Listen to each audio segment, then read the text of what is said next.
Welcome back, everyone, to the Baha'i Reflections channel and to the deep dive. Today, we are really immersing ourselves in, well, one of the most critical pieces of guidance I think the American Baha'i community has received this year. That's the October 17th, 2025 letter from the National Spiritual Assembly titled Mid-Year Reflections on Progress of Faith in the U.S. It really is a pivotal document, isn't it? One that, people have sort of been anticipating for months. The significance, it's palpable. Absolutely. And the cover letter, it doesn't mince words. It explicitly says this isn't just like a routine update. No, not at all. It calls it a comprehensive set of reflections, looking at, yes, advances and accomplishments, but also pointedly challenges and the goals we haven't reached yet. It feels like a real stock-taking moment. A complete inventory, exactly. And the timing. Yeah. Wow. We're precisely midway through the Baha'i year. And maybe even more critically, we're just 6 short months away from Ridvan 2026. The start of the second phase. The start of that crucial second phase of the 9-year plan. So this letter, it feels like the final major course correction before, the community really have to sprint. And what's really interesting, too, is how the NSA themselves frame it. They state clearly this is a direct follow-up to that hugely significant September 2024 message. Ah, yes, the Destiny of America letter, as many call it. The one detailing the great role in human history ordained for America by the Blessed Beauty. Precisely that one. So this new assessment, this October letter, it's designed to measure our actual practical progress towards fulfilling that sublime historical destiny. Okay, so our mission today, it's pretty ambitious. We need to systematically unpack these October 2025 reflections. We'll try to go through it, explore the core themes, the really urgent goals for these next 6 months. And connect it all back. Exactly. Connect this very contemporary guidance, the day-to-day work of building communities back to that enduring, really grand vision of America's spiritual destiny. So this deep dive, we hope it gives you the context and the detailed analysis you need to study this really essential material, just as the NSA encouraged, both on your own and collectively. Okay, so to really grasp the urgency in this 2025 letter, we absolutely have to start with the foundation that was laid last year.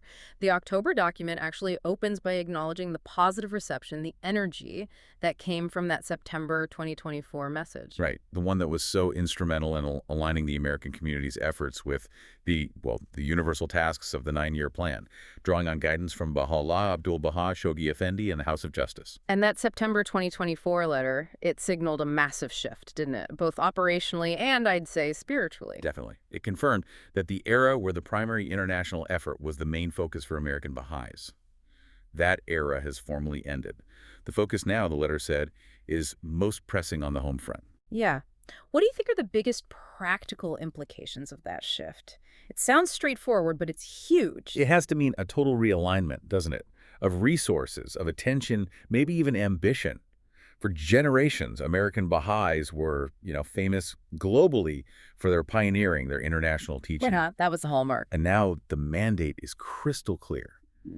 The healing, the building, it has to start right here, at home. The community is being called to manifest that society-building power of the faith right here, to really tackle America's own internal crisis points. Which brings us straight into that thorny paradox of America's destiny, the one Shoghi Effendi outlined so powerfully back in the advent of divine justice. Yeah, that's always challenging. We're reminded America was chosen as the standard bearer, not because of some inherent merit. It kind of cuts against the usual narrative of American exceptionalism. Completely. It was chosen, Shoghi Effendi says, precisely because of its patent evils.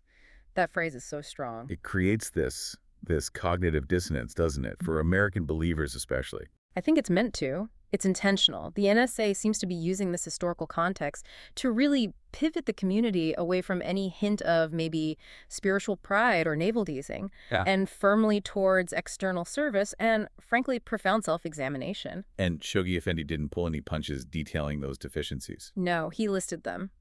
The crippling effects of excessive and binding materialism, the pervasive, deep-seated racial prejudice, political corruption, lawlessness, moral laxity. I mean, it's a heavy list. It really is. So the goal then, it's not just about enrolling people into the faith. It's much deeper. It's about raising up a people who, through their own inner transformation, start to exemplify the very virtues that counteract those systemic societal problems. Exactly. You're talking about individuals who practice self-renunciation instead of chasing materialism, who show moral rectitude instead of laxity, who bring spiritual insight to bear instead of getting caught in political corruption. It's like a spiritual revolution aimed right at the nation's core weaknesses. Precisely. And if the American Baha'i community can genuinely embody those counteracting virtues, especially unity and justice, well, that's when it releases the society-building power that the Universal House of Justice talked about. That November 2023 guidance. Yes, that guidance confirms the promised time has arrived, not just for American Baha'is, actually, but for Baha'is everywhere, to engage their fellow citizens in healing, in betterment, releasing that transformative power. It's the highest expression of this home front effort. Okay, but let's dig into that phrase, society-building power. We need to understand the mechanism. How does the capacity built in, say, a local study circle with maybe 10 people?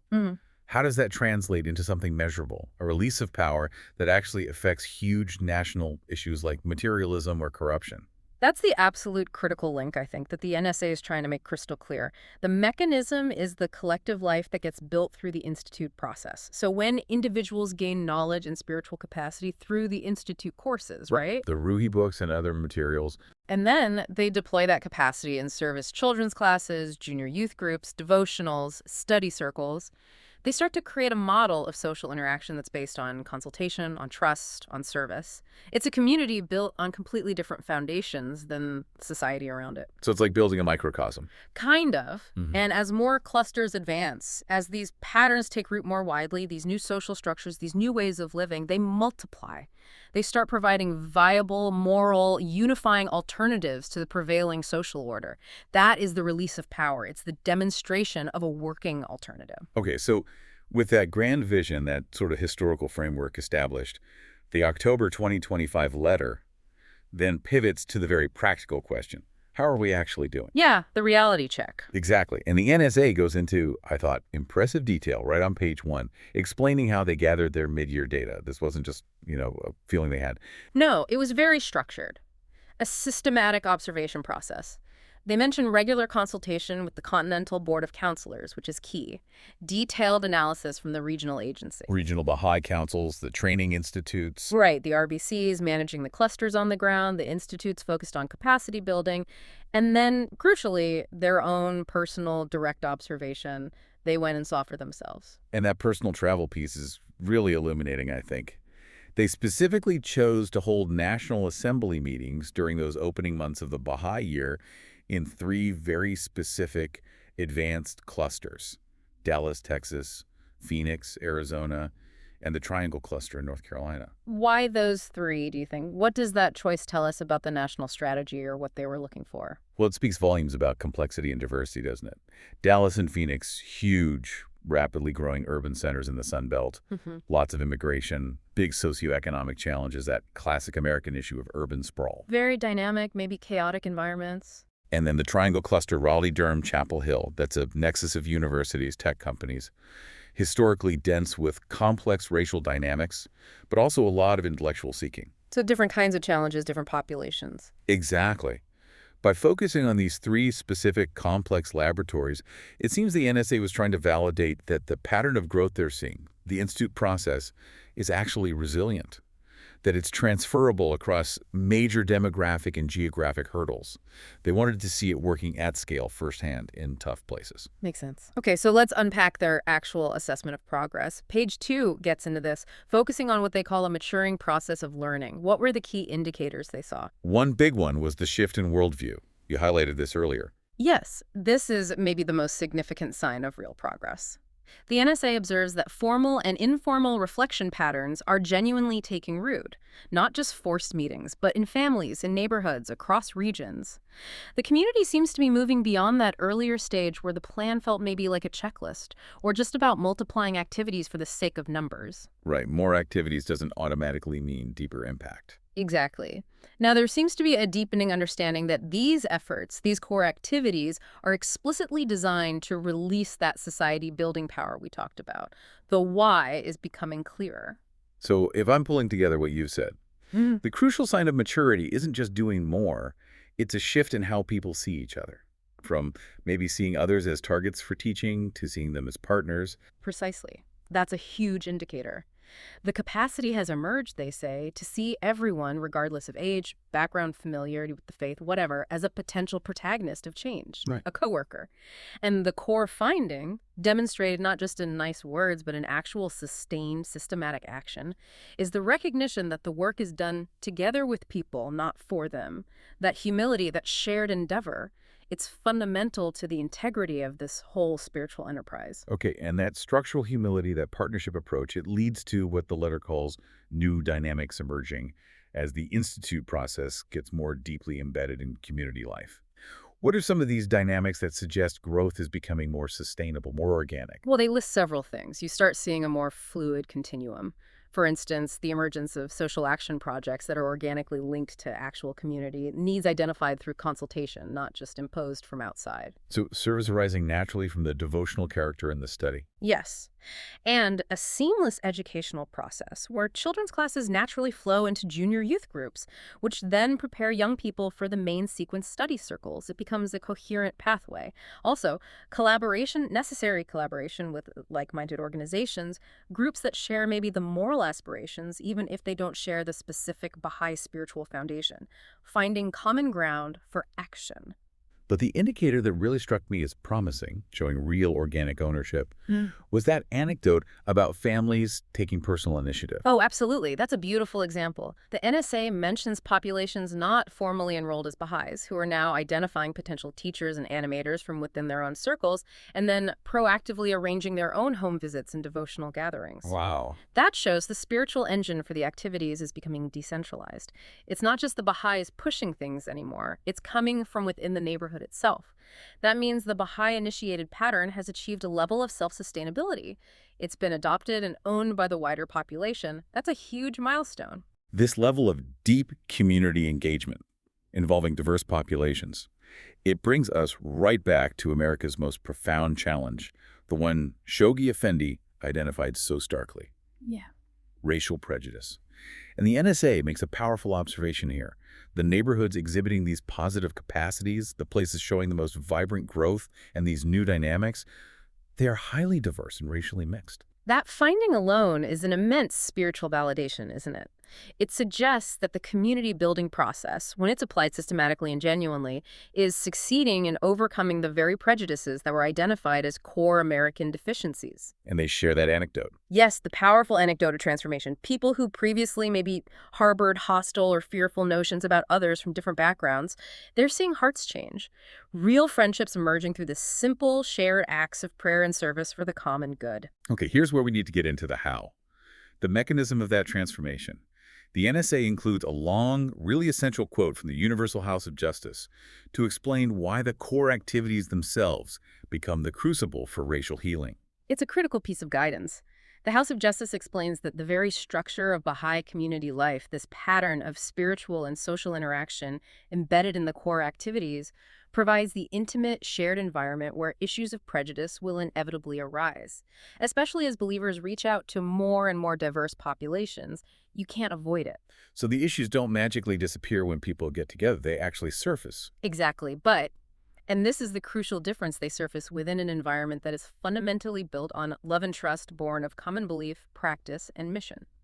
So, when prejudice does arise, instead of leading to confrontation, polarization, and division like we see so often in society, it leads ideally to mutual understanding and change. This happens through the processes of deepening, consultation, training, learning together. So the community life itself, the act of trying to build unity in practice, acts as the laboratory.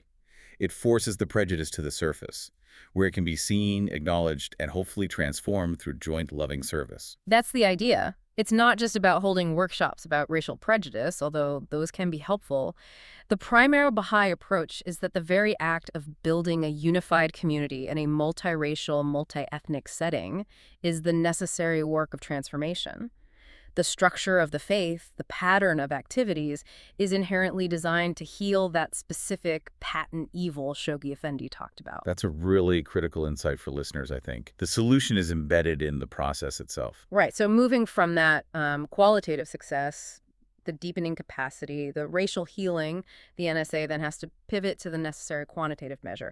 And that's where we get into the cluster milestone. And this is where the urgency for these next 6 months before Ridvan 2026 becomes really starkly clear looking at the numbers. Yeah, the numbers game, as you called it earlier, it describes the sheer magnitude of the task ahead. Okay, let's lay it out. The national cumulative goal for the end of this 9-year plan's first phase is 156 clusters operating beyond the third milestone. That's the target for Ridvan 2026. Where did we stand at the mid-year point when this letter was written? Okay, so the community started the 9-year plan with 74 clusters already beyond that critical third milestone, which is a strong base. Okay. Then we saw maybe slow but steady growth initially, but the letter notes the momentum is finally picking up. Since the beginning of 2025 alone, so in just over half a Baha'i year, 16 more clusters reached that level. 16 in about 6 months. That's better. It's definitely an acceleration. That brings the current count, as of the letter, to 97 clusters past the third milestone, which is great progress, but... But it leaves a significant gap. 156 minus 97. That's 59 clusters that still need to advance to those higher echelons of intensity and capacity in just half a year. 59 in 6 months. It is a demanding goal. There's no way around that. Now, the letter does mention that the regional institutions, the RBCs, the training institutes, they've expressed confidence, not just about meeting that third milestone goal, but also the goals for the first and second milestones. Can you quickly recap what those lower milestones require nationwide? Sure. So nationwide, the goal requires 8 new programs of growth to advance beyond the first milestone. That milestone basically marks the emergence of the very first sustained core activity in a cluster, like one consistent children's class or devotional. It's the starting point. Okay, 8 new ones starting up. And then a much larger group, 52 existing programs, need to advance to the second milestone.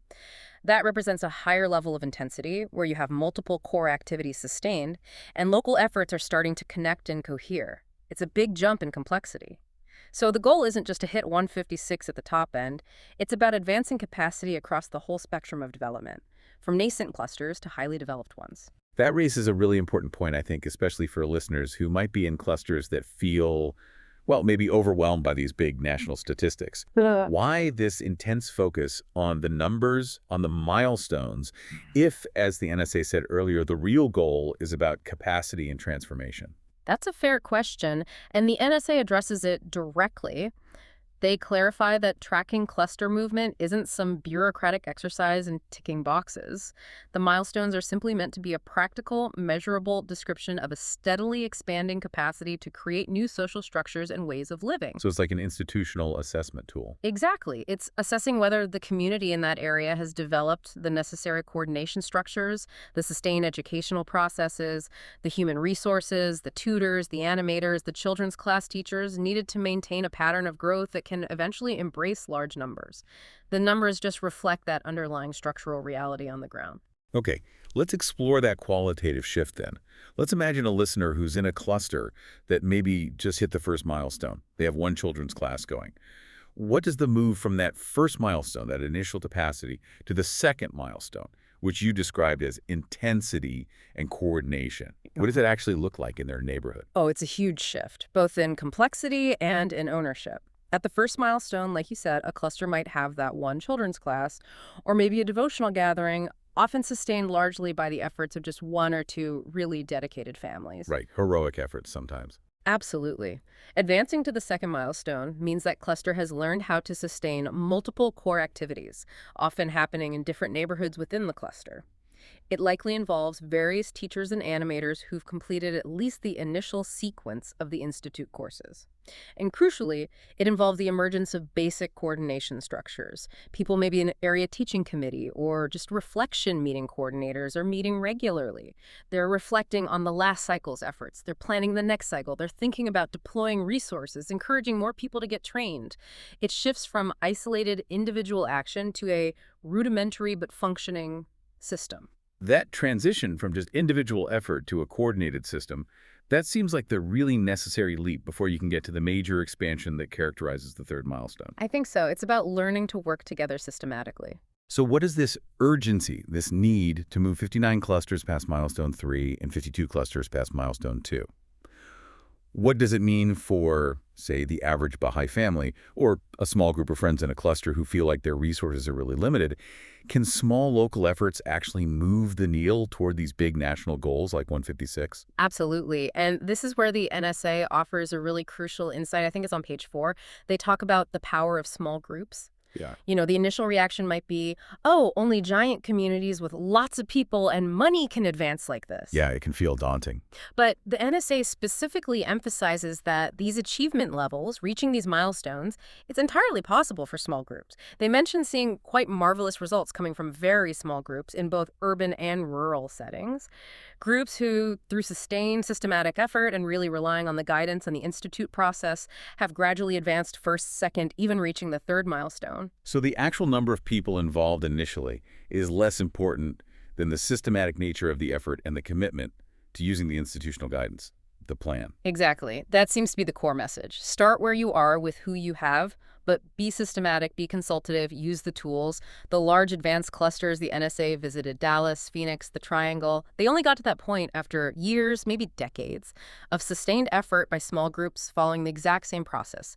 The process itself is designed to be scalable and repeatable, regardless of the initial population size. So every coordinated, sustained action, even by a small team, absolutely contributes to that national momentum needed to reach 156. Okay, so when we connect this need for rapid cluster advancement, these numbers, to the, well, let's face it, the tumultuous state of the world outside, the purpose of that home front focus becomes undeniably clear. The NSA's September 2024 letter warned about a rapidly deteriorating situation. And these mid-year reflections, this October letter, notes that this reality hasn't caused people to shrink back. Instead, it seems to have provoked a determined and steadfast response from believers. And that determined response is just essential, isn't it? Because as society grows more anxious, more polarized, more turbulent, the search for hopeful, functional solutions for meaning, it just increases dramatically. And the clusters, the Baha'i communities, regardless of their level of development, whether they're milestone 1 or 3, they are functioning, the letter says, as indispensable spaces of spiritual refuge. This duality, crisis on the outside, refuge on the inside, seems key to understanding the spike in receptivity right now. And the NSA didn't just say receptivity is up. They provided 3 really tangible pieces of evidence. This isn't just an anecdotal feeling. No, the numbers are quite striking. First, they report a nearly 2-fold increase in online seeker inquiries compared to the previous year. Just straight up people searching online and reaching out. Wow, double. That suggests anxiety is driving people actively to search for spiritual answers online. Seems likely. Second, they noted unprecedented levels of response to the National Convention live broadcast, which suggests a heightened public interest, maybe curiosity, in the institutional voice of the faith, what the Baha'is are saying collectively. And third, the really immense success of those conferences held last year in response to the September 2024 letter. They give the numbers. 64 youth conferences with 3,100 attendees. And remarkably, about a third were not Baha'is. 1,000 non-Baha'i youth attended. That's significant. And then 210 general conferences with 11,000 participants. And again, nearly a quarter, 24%, were friends of the faith, not enrolled Baha'is. What was drawing these people in? What was the common thread? Well, the NSA discerned that the interest seemed to focus on 2 complementary things. First, the actual content of the Baha'i teachings. People were interested in the ideas, the principles, the coherence of the message itself. The substance. Yes. And second, equally important, was the welcoming atmosphere created by the Baha'is at these gatherings. An atmosphere characterized, they observed, by love, sincere respect, and a really profound commitment to inclusion. So it confirms that the internal capacity being built within the community, the ability to consult, to love, to unite, is actually meeting a very real, palpable external need, both spiritually and socially. Okay, this evidence, this ways of receptivity, it forces us to be really thoughtful, really nuanced in how we engage these seeking souls. How do we wisely respond to these diverse aspirations, especially considering that trend, particularly among the younger generation, of moving away from traditional religious observance? Yeah, the NSA recognizes that receptivity isn't one size fits all. It's not monolithic. We have to engage people exactly where they are, with their questions, their needs. They give several diverse examples in the letter. You might have the spiritual seeker who's actually quite averts to organized religion, maybe burned by past experiences, or the mother who's desperately seeking moral education for her children in a confusing world, or maybe even the atheist who isn't looking for God but is deeply committed to social improvement and finds the Baha'i community's efforts appealing, or just families trying to create a healthy, safe community environment. So a whole spectrum of needs and motivations. Exactly, which means we can't use a cookie-cutter approach, and that really necessitates the flexibility and the inherent diversity of the core activities. There's an entry point for almost anyone: a devotional, a children's class, a study circle, a service project. And this nuanced engagement, meeting people where they are, becomes especially vital when we consider one of the most serious structural crises facing America today, which the letter highlights: the crisis of the family. Indeed. The NSA includes a really powerful quote from the Universal House of Justice here, noting that the forces assailing society, materialism, conflict, moral decay, have particularly affected the family structure. The current social pathology, as the House calls it, an absence of love, neglect of the spirit, violence, it takes a heavy toll on family members, especially children. And this reality adds, frankly, an enormous spiritual responsibility onto Baha'i families. That makes the guidance directed at Baha'i households feel like a really profound call to action then. The guidance says that through the activities a Baha'i family can offer right in its own home, it can demonstrate a counteracting way of life, one built on trust, cooperation, and constructive action that others can see and maybe emulate. How does that practically manifest in the context of the 9-year plan goals? I think it manifests primarily through the concept of the home as both a spiritual sanctuary and a center of service for the neighborhood. Think about it. A Baha'i home that regularly hosts a children's class, or a junior youth group, or a simple devotional gathering for neighbors.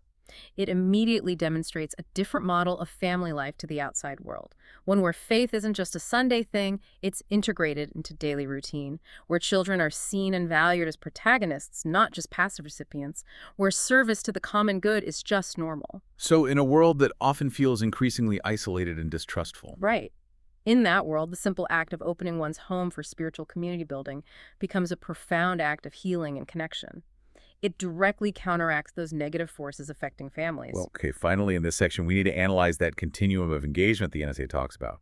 They draw on guidance from 2010 and 2021 regarding participation versus formal enrollment. The ultimate goal, they reiterate, is forming veritable friendships that lead to spiritual transformation. What seems really strategic here is the de-emphasis on immediate enrollment as the only measure of success. The Universal House of Justice, in that earlier guidance, noted that whether the first contact with someone elicits an invitation to enroll right away or an invitation to participate in an activity is not an overwhelming concern. So the initial focus is on participation. Yes, receptivity is primarily gauged by a person's willingness to participate in the community-building core activities, to come to the devotional, to let their kids join the class, to join a study circle, to help with a service project. This allows the seeker, the friend, the neighbor to truly experience the pattern of Baha'i life, to feel the spirit, to build relationships, before making what is, after all, a very profound personal spiritual commitment. So the community makes sure the doors are wide open for participation first, and then enrollment is treated as a subsequent distinct step, a singular moment in a person's spiritual development, as the letter puts it, separate from just regular involvement. Precisely. And the logic is that the expanding pattern of activity itself, especially in clusters that are advancing, will naturally lead to more families and groups of friends feeling ready to take that step of enrollment. Why? Because they've already spent cycles working with the Baha'is, they've witnessed the pattern of community life firsthand, they've started internalizing the teachings through experience and study. So the capacity for expansion, the welcoming environment, the vibrant activity that has to precede and support the enrollment effort. One naturally leads to the other. All right, so as we look towards these final 6 months of this first phase, the 9-year plan, Yeah. the NSA does something powerful. They connect these daily systematic efforts happening in the clusters back to the grand sweeping narrative of history. They talk about the synchronization of order and chaos. This really elevates the work, doesn't it? It takes it from feeling like just a regional planning exercise to being part of a historical imperative. It absolutely does. It connects the local children's class, the neighborhood devotional to the macro, the unfolding destiny of humanity. Bahá'u'lláh himself wrote that the world's equilibrium has been upset by his revelation, by the new world order he ordained. And Shoghi Effendi explained this explicitly. The forces of disintegration, the crises, the chaos, the turmoil we see globally and nationally are synchronized with the forces of integration, the steady unfoldment of the Baha'i faith and its institutions. So they're not separate processes happening coincidentally. No, Shoghi Effendi said they are inseparable aspects of a singular divine plan operating simultaneously. The breakdown and the buildup are two sides of the same coin. So the accelerating turmoil we witness, the political strife, the social breakdown, the environmental disasters, it's not just unfortunate timing, it's actually a necessary, if painful, part of the process of the old world order crumbling to make way for the new. It's this desperate, critical time that will eventually lead humankind, as Shoghi Effendi put it, to become sufficiently purged of obsolete notions and start seeking a credible source of moral authority and truth. And as that turmoil inevitably increases, that search for answers, for stability, for hope, will necessarily lead people to look for communities that genuinely promote unity, that practice justice, and maybe most importantly, that have a proven process for applying these principles successfully, even on a small scale. They'll look for communities that can demonstrate the capacity to actually transform hearts and minds, not just talk about it. And the NSA is quite clear here. These attributes in their fullest expression are reserved only for the system created by Baha'u'lláh. This sense of existential crisis, this historical moment, brings us right back to America's unique potential and responsibility. We're reminded again of Abdu'l-Bahá's stunning prophecy that the American nation will eventually lead all nations spiritually. It's an astounding claim. And Shoghi Effendi made this vision intensely personal for the American Baha'i community with that challenging, really provocative question he posed. He asked essentially, would it seem extravagant to expect that right here, in the midst of this materially advanced but spiritually struggling nation, and out of the agony and wreckage of this unprecedented global crisis, there should burst forth a spiritual renaissance? The time for that renaissance, the NSA implies, is now, especially in this critical 6-month window leading up to Ridvan 2026. And in this context, the NSA singles out one group as absolutely indispensable for accelerating this transformation: the youth. They issue a special message directly to the youth, emphasizing their historical vanguard role and their current critical importance. They recall Shoghi Effendi's words about youth participation demonstrating the youthful vitality and the vibrant power of the cause. Yes, and their role in pushing these cluster goals forward seems absolutely vital, especially perhaps in animating those junior youth spiritual empowerment programs and the children's classes, which are the foundation for future growth. But the modern call to the youth, the specific language used now, is particularly urgent. It's driven by that powerful, unforgettable metaphor from the Universal House of Justice. All must surge, but the youth must soar. All must surge, but the youth must soar. What does soaring mean in this context, beyond just surging? Well, surging implies everyone moving forward together, increasing effort. Soaring suggests something more. Maybe breaking free from limitations, reaching new heights of sacrifice and service, using their unique energy, their capacity, maybe their relative freedom from entrenched patterns of thought or behavior to really break new ground. The expectation seems to be that they will commit fully to the rigorous, systematic process required to help move those 59 clusters forward. The immediate future of the plan, reaching these goals, really seems to hinge on their ability to move beyond simple participation and to truly soar in their commitment to service. And finally, as we kind of wrap up the core analysis of the letter's content, we have to return to that ultimate standard of service the NSA puts forth right at the end, on page 9, the concept of living sacrifice. This demands some deep reflection, I think. It really does. Fulfilling America's spiritual destiny, the NSA concludes, means the community must now join hands more broadly with all others who are seeking truth. They're motivated by Baha'u'llah's profound and heart-wrenching question. Quote, "What oppression is more grievous than that a soul seeking the truth should know not where to go for it?" To relieve that spiritual oppression, the oppression of not knowing where to find truth, sacrifice is necessary. So what does living sacrifice mean practically right now in 2025? How is it distinct from, say, the physical martyrdom of the dawnbreakers in Persia over a century ago? Yeah, it's a different kind of sacrifice.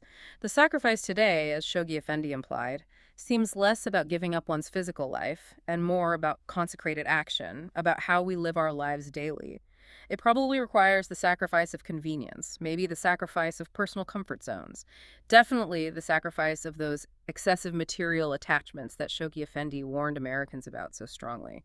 And perhaps most acutely, especially in today's hyperpolarized environment, the sacrifice of rigid partisan political identities or ideologies. Letting go of things that divide. Exactly. It's the Right. voluntary, sustained renunciation of self-interest, of ego, in favor of the higher interests of the community, the plan, the world order of Baha'u'lláh. And that final, incredibly stirring message from Shoghi Effendi that the NSA chooses to end with. It puts all our collective tasks, all this effort in the clusters, into the highest possible perspective. It does. He says the American community, as the spiritual descendants of those early heroes, the Dawnbreakers, must usher in the promised world order, not by their death, but through living sacrifice. Not by death, but by living sacrifice. That level of devotion, of consecration, that systematic daily dedication to the plan, to building community, to serving humanity, that seems to be precisely what this letter is calling for right now, to meet these urgent goals before Ridvan 2026. Hashtag tag outro. You know, this letter, it really serves not just as an assessment, a mid-year report card, but as the clearest possible roadmap for the next stage of our engagement with American society. And building directly on the urgency we've been discussing, the urgency of these mid-year reflections, the NSA announced a pretty significant project they're working on. Oh, right, the public statement. Exactly. They're developing a public statement specifically for the 250th anniversary of the United States, which is coming up fast. It's planned for release around Ridvan 2026, and it's intended to offer the Baha'i faith's unique perspective on America's founding ideals and its future path. That is really an exciting prospect. And it makes you think, considering all the guidance we've just unpacked, the essential Baha'i principle of avoiding political partisanship, Shoghi Effendi's frank assessment of America's deep material and spiritual efficiencies, but also that profound long-term vision of America eventually leading all nations spiritually. What specific themes do you think might form the core of that public contribution? And maybe more importantly, how could such a message possibly resonate in today's incredibly polarized, fractured environment? That's definitely a provocative thought for you, the listener, to perhaps mull over as we move into these crucial next 6 months. Well, it's hard to know for sure, but the themes will almost certainly have to center on the absolute necessity of a spiritual foundation for any effective governance or social harmony. The non-negotiable principle of unity and diversity, the moral demands of creating a truly just and interdependent world. It would have to offer a message, I think, that somehow transcends the immediate divisive political rhetoric that's dominating everything right now, a message of hope, but grounded in realistic principles. A challenging task, but a necessary one. And speaking of tasks, to help fulfill the actual cluster goals we discussed from this mid-year assessment, the NSA is calling for immediate action on the ground. Specifically, they're asking the regional Baha'i councils to organize new conferences, both for youth and for the general community in the coming months. Following the pattern of those successful global conferences from last year, but focus entirely now on fulfilling the 9-year plan goals before Ridvan 2026. So the cycle continues. Reflection, guidance, action. Time is indeed passing very quickly, and every single advance made in these next few fleeting months will better equip the community, the entire American Baha'i community, for that crucial second phase of the plan starting next year. Well, we really want to thank you for joining us for this deep dive on the Baha'i Reflections channel. We hope this in-depth analysis of the NSA's latest letter and thinking about its implications for the destiny of America has been helpful. If you found this valuable, please do subscribe to the channel, like this video, maybe leave a comment with your own reflections, and please share this analysis with others who might benefit. Yeah, your support really does help us continue these explorations of the guidance and how it applies in our lives and communities. And just a quick reminder, YouTube channel memberships are now available if you'd like to support the channel in that way as it continues to grow. Please join us next time for more deep dives into the unfolding plan. Until then, keep reflecting, keep serving, and as the House of Justice urged the youth, keep soaring.